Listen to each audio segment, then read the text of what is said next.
well, right? The bassist, he keeps the tempo of the game, but is also not usually the predominant one. Though I think Ace takes a more protagonic role on this team. And this game, I think we're going to see it if we go back to the game, right? Yeah, the yeah, Darkseer, because of his, even though his role is usually I will steal the enemy team and use them in my benefit, I think this game is a very interesting change of Darkseer where your whole role is actually search the right target at the right time and just set up an okay initiation. But Surge is crucial for this game.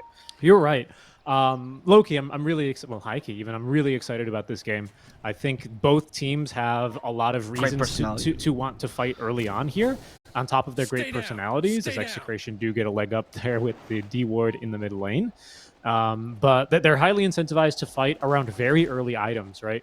Dyrachyo, I imagine, on this. Although I can't help but wonder if this game, no, likely not. I think he's going to basically go for the Ag Scepter. I was thinking if he wanted to do like some more aura type items, you know, to bring up another team that I do like talking about because I think they have a really unique approach to Dota based on items and auras especially. Myth Avenue Gaming, right? They really like doing this thing where they shift the win condition over to their off lane and they buy like, you know, Mechanism, Greaves, and like just aura items, even including Wraith Pact on their safe laners, right? They've changed a little bit since then, but Bristle's definitely one of those carries that can kind of fulfill that role. If you need him, you can shift your win condition over to Quinn in the mid lane instead of the off lane, as Myth Avenue Gaming like to do, as there's a big fight here. Tofu. He's just like, guys, I have Aisha. Oh, wait, it's level 1. Ace, why didn't you tell me? And now Tofu's being run down by Palos with a Breathe Fire. I don't know that's going to be enough. He calculated it. Palos, the Math Magician, chooses not to use the Breathe Fire and waste his mana. But I do wonder if Gaming Gladiators are going to choose to play Dyrachyo a little bit more as the frontliner. I think you just have to go Ag Scepter on this Bristle, though. I think compared to like a Doom carry, I don't think your options are quite as numerous here on this kind of a hero, where you kind of just need to play off the strength of your two passives, right? Whereas with Doom, you play a little bit more off of just being tanky, having mobility with your Scorched Earth, and then, of course, having that all-powerful Doom, right? I think Bristle plays a little bit differently, so it does require you to go for an Ag Scepter. So it is a little bit more of a dual win condition here. The only worry I have there for Gaming Gladiators, even though it is strong, especially into this Execration timings here, into this OD, especially into this DK carry, and if you've seen any Enigma games, you know how long this guy can really take to come online until he gets his Ags, Manta. It's quite a while, right? So Execration may struggle to fight into that, but at the same time, Celery's got a lot of really good targets for him this game to tether. In a way, having too many options can be sometimes overwhelming. Sure. I want to say that I think the tempo setter for this game, I mean, besides the Enigma, which is going to do his best to survive his Dyrachyo lane and deny him some farm, right? But Dyrachyo is also doing a great job of preventing this from happening. This is hard. This is, I mean, your two range hero versus a melee that constantly deals physical damage. Like, what do you do, man? You have very few stuns. Enigma in the first levels is very weak. Quill Spray's quite strong just because it stacks. And Tito's like, guys, I'm just gonna TP back to this tower. Screw going through the Bristle. Yeah. I'm gonna blink away from him. Does give a really high incentive right now, a big incentive for Gaming Gladiators to look for a kill on Tino, right? Because he's not gonna have TP for a while. Celery with a tip though. I think for him that's a respect tip. He's like, okay, nice job. You didn't get baited by us. You don't think Celery has a bad bone in his body, dude? Honestly, I agree with you. Yeah. I think this man's the king of wholesomeness. I would be extremely surprised. I think what he said was, oh wow, he just kind of outplayed us there with the TP scroll. We were hoping to deny him this entire wave of experience by zoning him with the Bristleback Wisp regeneration. And it was the right choice. You know, Gaming Gladiators, to their credit with this strat, you know, they did end up using quite a little bit of their consumables already to sustain through that. It was an important play for them. And they got a lot out of it, but not as much as they were hoping for. Not the end of the world, though, for this lane, of course. Like we were talking about, Dyrachyo still has a very easy lane into this Enigma. We'll have to keep our eyes on this lane in case there's any really spontaneous first bloods. Yeah. What I'm interested in the lane I think it matters the most is the mid lane, right? Agreed. Usually this OD versus anyone lane is very strong if the supports struggle to rotate. Io is not a great rotator. Early, obviously, that later he gets relocate. But the Spirit Breaker is an incredible rotator. So I'd be surprised if Tofu's not there to cancel the Meteor Hammers. And then the OD winning the lane feels much less impactful. And even though you have Meteor Hammer to farm, you don't do much with it after that. That's a good point. I think Tofu's ability to rotate will depend on how well this lane down bottom goes. They've just hit this level 3 timing on Ace with level 2 Ion Shell. Now Tofu, he's getting sent underneath the tower to do a little bit more damage. But they do have this tanky DK right into this kind of a lane. He's already gone for double bracer. Very standard offlane type build. His top 2. Yeah, there he goes. For first blood. This constant quill sprays. Duracho almost has the Vanguard. I don't know how they're going to survive this lane, I don't honestly. know either. Yeah. I mean, Enigma can recover pretty well, but he's actually choosing to go for a different build. He's going for an Urn, which I love, actually. I think Vessel this full game, eventually. That's right. Yeah, because Duracho needs to go for this Acceptor first item, right? Yeah, after Vanguard. I'm assuming Van Hood, and then you go for the Ags. Do you need a Hood this game? Yeah, I think against the OD, yes, it's wise. You have Midnight Pulse eventually, which is now magical damage, right? So yeah, good point. That will really deal with you. Tino might just die again. Oh, this is really bad. They don't have a lot of mana, though. Mangoes? No mangoes.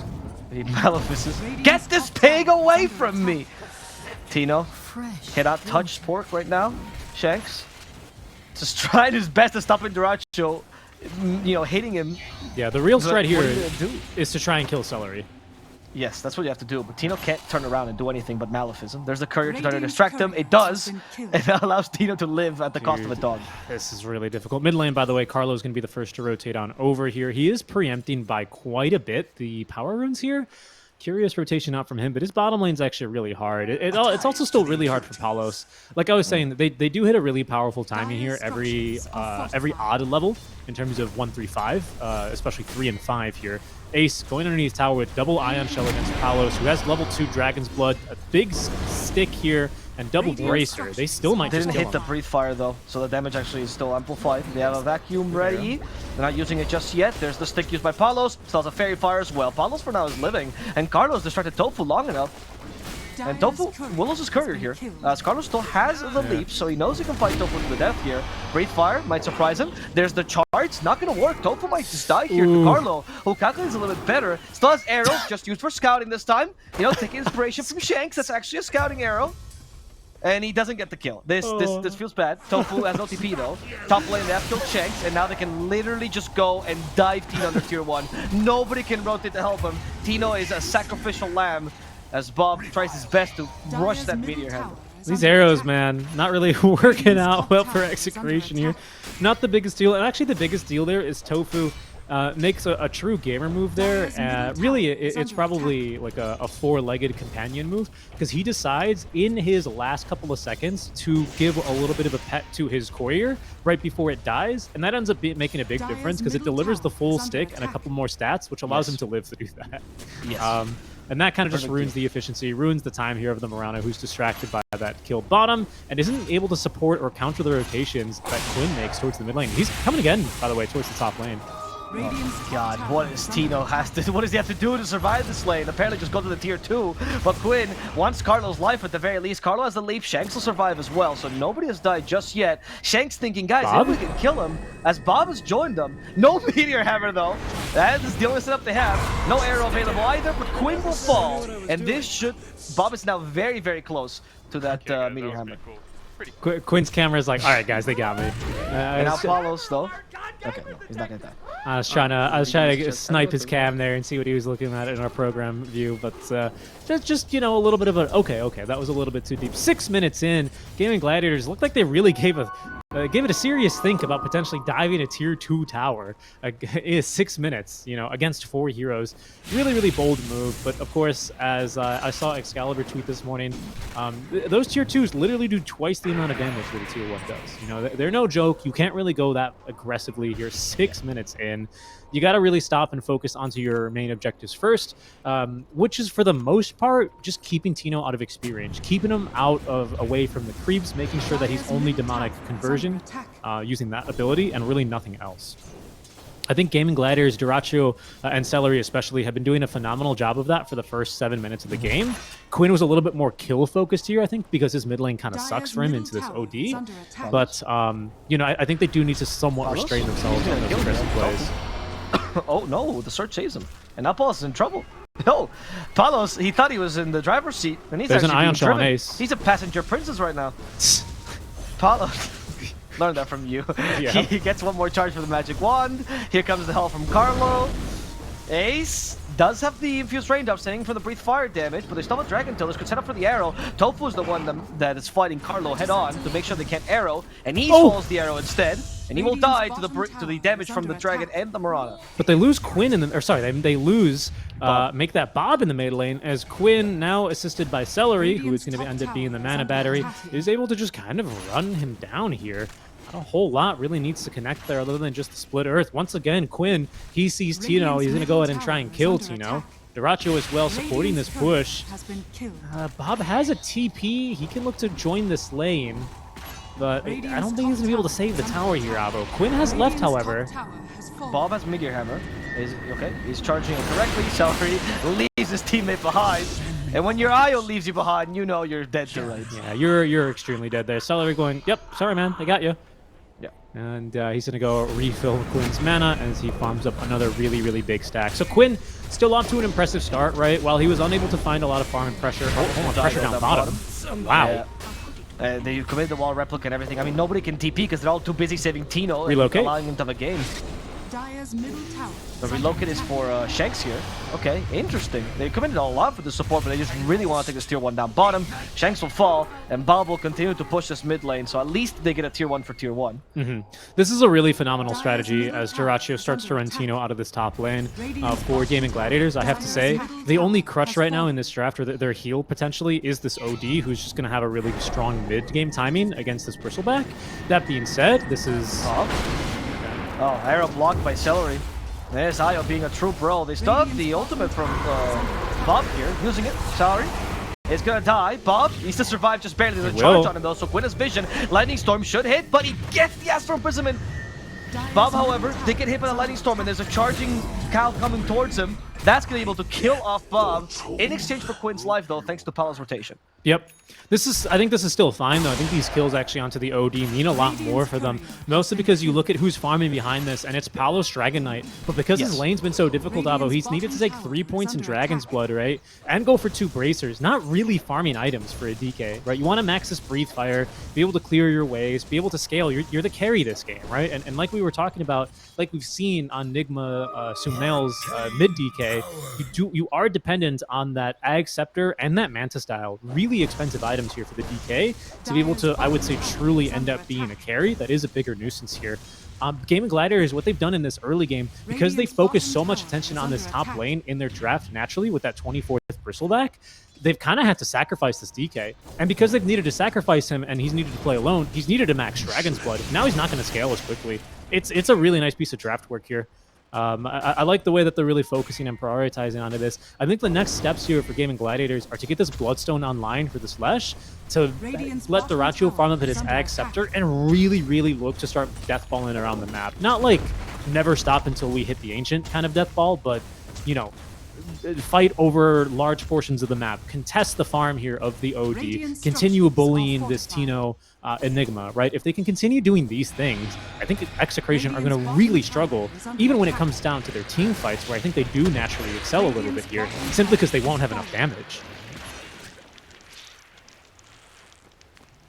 Watching this top lane where Duracho went a little bit far for this play on Tino, and now on the Vessel, very, very close to the Vessel. I'm able to make a play even before it, as Bob is ready.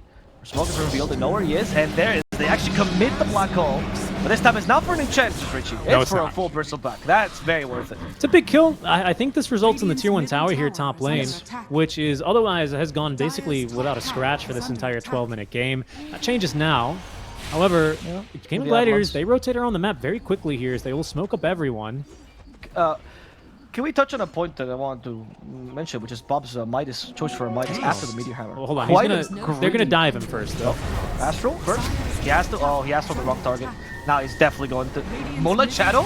Actually, no vision.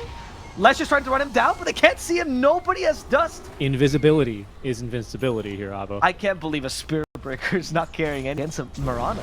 He's just not a good dust carrier, you know?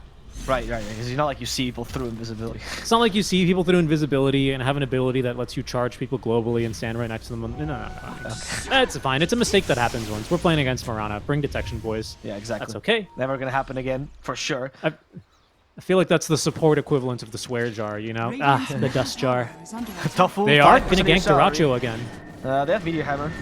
I don't know, they're hitting him from behind. They have any minute pulse, nobody enough Vessel. And they charge him once with Vessel. Here's the helping out. Gotta kill Bristol before they lose their own life. Bob will die though. In exchange, Tino's now being run down. 5 more seconds for Sal to relocate back, and they should be able to get the kill this time. As Tino Vessel's the Io, and Io goes back alone just to make sure that Quinn doesn't die here, because they set up a trap here for Celery. Will. They have a Dragon Tail ready for him, and now with a Breathe Fire, they should be able to get this sweet little ball of light. Yes, we stayed there and watched the kill onto Shanks, which was pretty easy as well between Quinn and Tofu, who did stay behind, of course. So a nice little even trade there. I am wondering who this favors, though, these kinds of trades. Naturally, I want to say Gaming Gladiators. They do continue to lose the Bristleback, so they are continuing to delay his timing. You can see in terms of net worth, he's kind of fallen behind, or he's kind of starting to lag a little bit behind, right, in terms of how strong of a start he was given. Palos as well is well on his way to recovery, but interestingly enough, has gone for the Blink Dagger first item. So he's still looking to get involved and fight early on. Again, my biggest question mark here is it seems like the Execration are relying basically on this Enigma with Midnight Pulse and Spirit Vessel to do the bulk of the damage for them. Exactly. I suppose OD as well is basically damage, right? Is that going to be enough against them? Is OD going to regret going for this Hand of Midas? Will he die in this charge? Do they have detection? All this and more. In a second. Oh, does not get the Astral Imprisonment up. This time they don't need a detection because there's no Moonlight Shadow. There's the Astral Imprisonment, but with 20 HP, Quinn will kill him with a single pulse. And that's going to do a little trick as Bob falls. Tino comes in for the counter initiation, but Quinn, he's posturing menacingly. Goes, yeah, fight me. I may not look like I have mana, but I have a mana battery right behind me. Right. And the top lane Palos is doing his best to try to destroy this tower. He will at least get the tower last hit, but in exchange for his own life for sure here, as Palos can't run away, can't hide, he can only die. This is a little bit scary with Execration, right? Because they are, once again, they are going to try and kill. Oh, actually, they brought back Quinn here. Yeah, they have Black Hole in 8 seconds. Celery, the Vessel still on him, though. Might just kill him. There's Tino dying to Quinn. Hey. Here comes the OD. A little bit too late as Quinn's too strong. And Shanks doesn't have to look any longer. He steals the overcharge. Good for you. Hell yeah. Hell yeah. But Gaming Gladiators is running them down. And Execration don't have many answers right now. They don't. It's because the answers are basically in their ultis, right? Yes. It's not really within themselves to try and stop them. They just can't. There's not enough damage here outside of basically the sanities and this black hole. Palos as well getting caught in that top lane, you know, as kind of their blink initiator here also does not make that counter initiation any easier. Quinn now really starting to flex this Bloodstone, right, that he's had it for a couple of minutes. This is exactly what I wanted to see Gaming Gladiators do. It's just have these aggressive wards, play super greedy, not greedy, right, but play super aggro into the face of their enemies, and really just contest any, and all camps. Because they stop Bob from farming a medium camp. That's exactly what they need to be doing here. I mean, this punishes the bad start. Sorry. No, it's good. I was going to add to you, this punishes the bad start from Enigma and the choice from the Midas on Bob. They didn't Vessel. They didn't Vessel. Oh, they didn't, you're right. That is going to be a huge mistake. Tino, he had a charge, finally used it on Duracho. He's going to start saying this, finally falling, though, to the Vessel damage. As Tofu's next target, they stop Quinn by stunning him. Carlos doesn't have an arrow, though. They can't keep him stunned. They're rushing into support. Warren will get vision. Carlos tries to leap out of the map. Get me out of this game! But he can't. And Bob, his TP has been cancelled. His life has been ended. All of Gaming Gladiators running down Quinn. He sees no enemies. There's no natural predators for him in this region. No, it's not. Just Alvaro driving his car. What? Because he's a goat. He's a goat. Remember our joke in the draft? It's okay. It's a callback joke. Goat dragging his car? Remember, because we the rupture tendons joke. The car is out of left field. I'm sorry, I lost that one. That's okay. Don't you worry about it. We were joking about it in the draft, but it doesn't matter now because this Gaming Gladiators draft is no joke. They are just so strong right now. You can see Execration. It takes them basically everything they have to even just get that singular kill onto the Bristle. Okay, thank God Shanks stole the splitter because otherwise Tino would be dead here. But Gaming Gladiators, they don't want to let up. And they don't Quinn's need still to. Going. And they shouldn't. Bob crosses paths with Quinn. That is not something you want to do right now, Bob. Luckily, he got relocated out. Yeah. Yeah, you get reload out. Yep. So Celery did mean to take him with him. I guess because they thought maybe Bob wins that fight. I think so. Yeah, I suppose so, right? Because he still had the option to break tether, so they must have communicated that. But yeah, I mean, Gaming Gladiators just very aggressive aggro up in the face. They've got this Ag Scepter now on Bristle, so his farm is going to explode here. He gets his BKB online. They go for that first Aegis, and that's when you really start to try and put the chokehold here on Execration in terms of keeping them basically stuck inside their base, forcing them to turtle, right? A lineup that does turtle well, but their poke is just not nearly enough damage against this Bristle IO lineup. Leshrac as well, right? Now that he's got Kaya and Sanj, it's just going to be way too tanky. So they do smoke up, look to get aggressive. A good scan from Execration, though.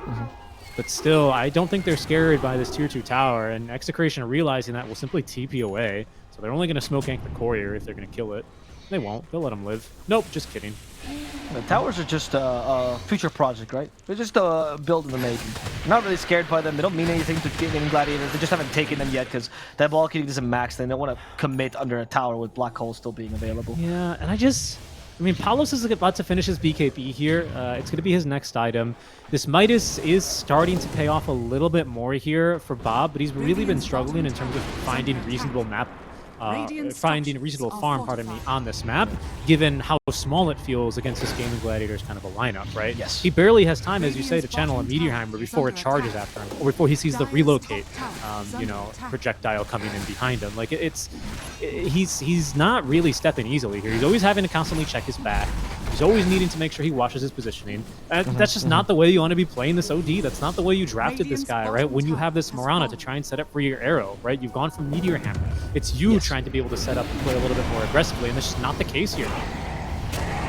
You're very right on that as they kill Carlo, by the way. I was going to just mention that that's not why you pick Meteor Hammer specifically, right? Like, that ability for the OD so you can farm more lanes. If there's no lanes for you to channel, what's the point of this item, honestly? You can't even channel towers. You're taking 2 tier 1s, great job. That's what you spent 2,500 gold on, right? You didn't even destroy your lane. Quinn is destroying the game. Yeah, and Quinn with pretty good recognition on that. You know, he decides this lane is not worth playing into for me anymore. I get more money being in the top lane. And he ganks twice. Now he's going to be able to take Roche alongside Duracho with his Viscous Nasal Goo. They have, but they have a BKB make that in Duracho for 700 more gold. Quinn's about to get his BOTs online in 600. Ace misses a vacuum there. He's not going to be able to cancel the T out of Shanks.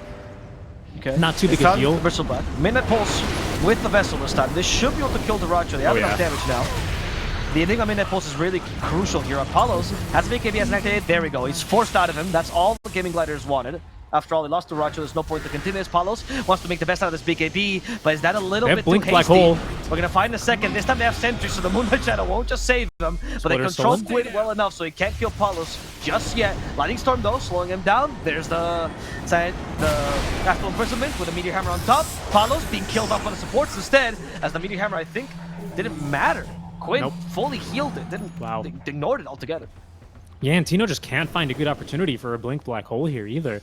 It's so difficult because it's this kind of game, right, where you've gone for the Spirit Vessel, not the very standard, which, by the way, I think is the right choice this game, right? Yeah, but it means that he hasn't been able to go for the Guardian Greaves or the Pipe of Insight right now that Ace has just finished purchasing. So he dies when he tries to Black Hole Quinn, like, straight up. That is, of course, if Celery just doesn't relocate him out 3 feet away, and then Quinn is free to just kill you. Not to mention, of course, he has Aegis. So the fights right now, they just don't really seem takeable for Execration, but what are they going to do? Just let Quinn take your towers? Let Bristleback spit all over you and take your towers? Like, they need to do something. They just don't have a lot of moves here to make.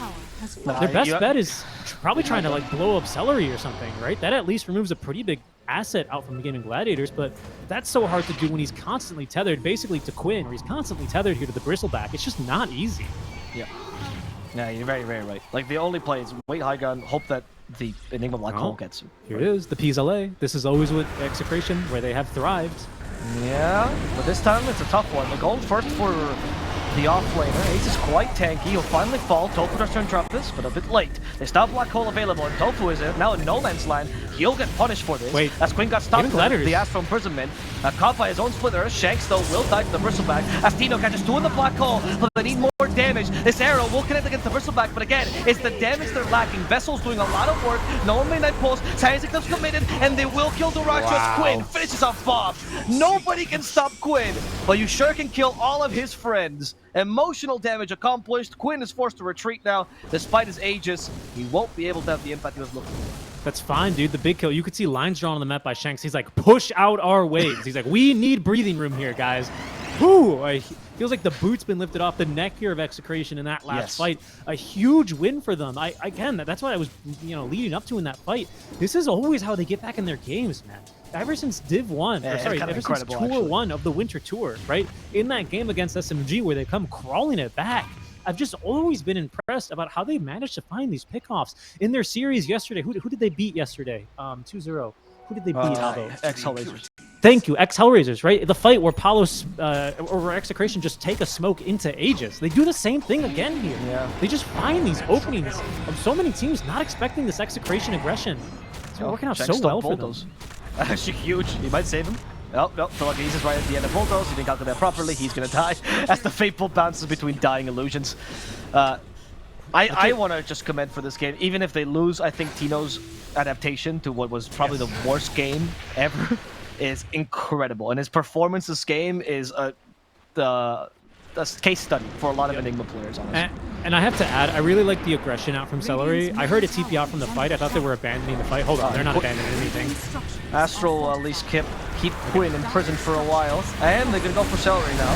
So that's the Holy Locket, though. It's a hard kill. Celery's surprisingly tanky, even with the Vessel on him. There's the BK from Palos. He's trying to prevent damage from Quinn. They've killed off Toph, but Quinn is in the middle of the fray and still getting killed by this annoying Io. Nobody's going to kill the Leshrac right now.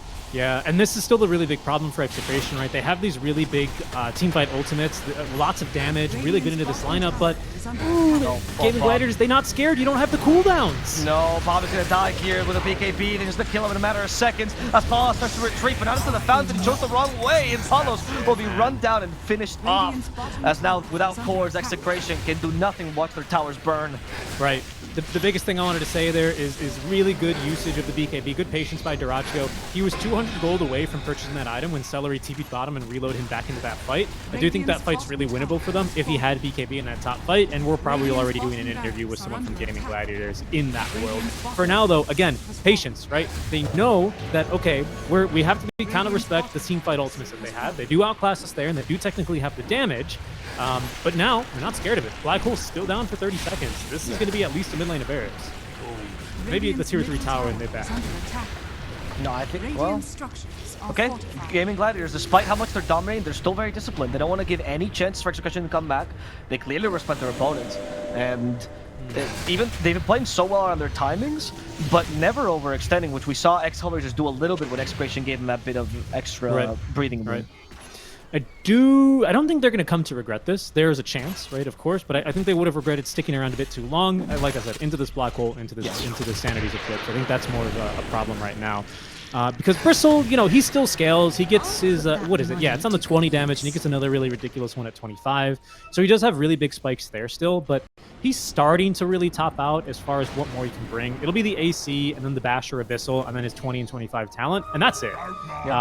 By that point, if Execration haven't built anything to try and deal with him, or if they're not able to control him, you know, it's more or less comes down to a draft issue. Because I just don't know what else you can do. You know, this hero's, I don't know. His timing is more in these next 10 minutes, more so than it is hyper late game, even though he's still scary there. But Execration still with a chance here. This next Roche does mean a lot for them here. This BKB on Quinn, though. Quinn has BKB. Bob has BKB as well, so we'll keep our eye out for that. I don't know how much of a difference that makes. He's running towards to get it. Yeah, there we go. You have to run towards the courier. Starting on Tofu is definitely not the best target, so Bob kind of reveals the positioning here. And they retreat into the river where Shanks will be found. Here's the Dragon Knight trying to come in. Doesn't think that he can be in time. The black hole is for Quinn here. They want to get rid of the Leshrac, but it's not going to work. It's cancelled by Tofu. Tino's down. They're going to run down Bob as well. His BKB will do nothing as he accepts defeat. And Execration will lose this fight after using their black hole as well. Big defeat for them. Dude. Surely one more lane of Rax, if not the game. I think that's the game. No BKBs, no Sanities, no Black Hole. I think this game is all but over here. Amazing fight from Gaming Gladiators. Just really nice how they actually end up covering Quinn there. Both supports knew exactly the conditions that they needed to do, right? These supports, they win their team the fight if they cancel Black Hole, pretty much. You cancel Black Hole, you win the fight and probably hear the game. As here go Gaming Gladiators. One more dive for the boys. One more dive that kills Shanks, destroys Palos, gets rid of Carlo as well. Damage is overwhelming, they're too tanky, and this team will get another victory. But settling for a 1-1 against Execration, which is what everyone's been doing in Pan. That's true, except for Aster, and also except for Excelrators. But normally you 1-1 against this team, and Gaming Gladiators are going to be no exception to that. Really impressive fight there. You know, they had two ultis actually ready to go to cancel the Black Hole. Just shows that both supports keenly aware of what their jobs were in that game. I think for a Wisp, for Celery,